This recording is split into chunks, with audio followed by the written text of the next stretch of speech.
y a un an, vous m'auriez posé la question, je vous aurais dit ceci, le coût politique de cette normalisation va être élevé. Aujourd'hui, je corrige cette évaluation que j'aurais pu faire il y a un an en disant que ce qui me frappe, c'est précisément la capacité d'intégration de cette normalisation dans l'esprit de l'opinion publique. Le Maroc a décidé donc de renouer des relations diplomatiques avec l'État d'Israël. C'est une coopération qui est porteuse.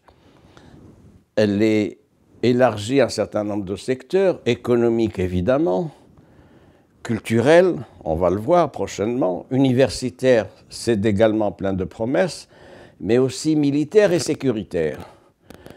Et ça s'est traduit par la visite du ministre des Affaires étrangères, vous le savez, donc, puis celle du ministre de la Défense à Rabat, où des accords de coopération particuliers, spécifiques, ont été signés.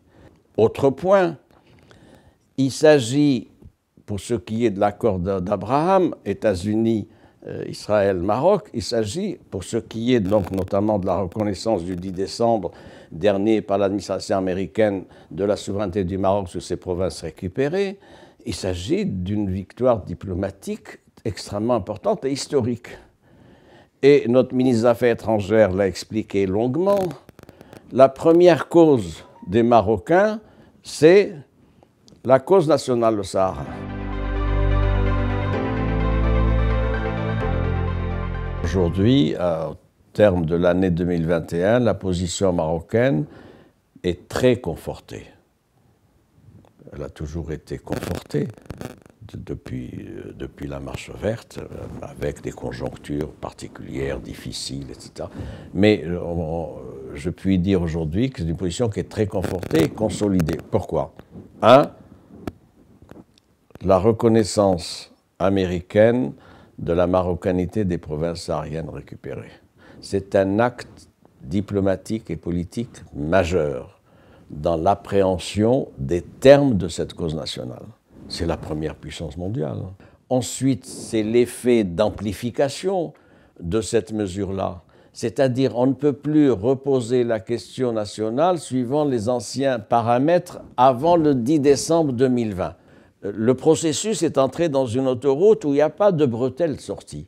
Il y a une autoroute qui est fixée par le Conseil de sécurité, réitérée dans toutes les résolutions du Conseil de sécurité, c'est-à-dire un format A4 pour négocier, impliquant de manière particulière quel pays? L'Algérie.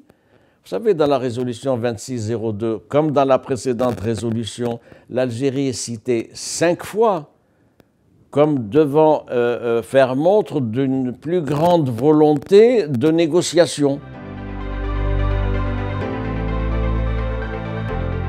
Nous gérons aujourd'hui les fantasmes et les actes d'hostilité du pays voisin. Nous y faisons face. Nous assurons une veille, nous assurons une vigilance particulière.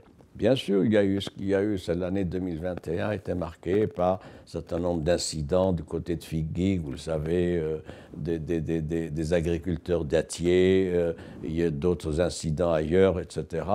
Le fait qu'il y ait eu deux ressortissants algériens dans des camions qui sont morts, mais n'étaient pas dans la zone qu'il fallait, puisqu'ils étaient dans une zone qui était une zone particulière. Et d'ailleurs, les images l'ont montré, le rapport de la MINURSO le dit. Donc, que faisaient ces commerçants, entre guillemets, algériens, dans une zone qui était placée sous le contrôle de la MINURSO, une zone démilitarisée. Donc, vous voyez bien qu'il y a de l'activisme et de la subversion. Il faut ajouter, enfin, tous ces mouvements, toutes ces déclarations de va-t-en-guerre de l'Algérie, du président Tebboune, de Chengrihal, le chef d'état-major, etc. Qu'est-ce que ça veut dire, ça? Qu'est-ce que ça veut dire? Bon, donc nous sommes dans cette situation avec la rupture des relations diplomatiques en août dernier.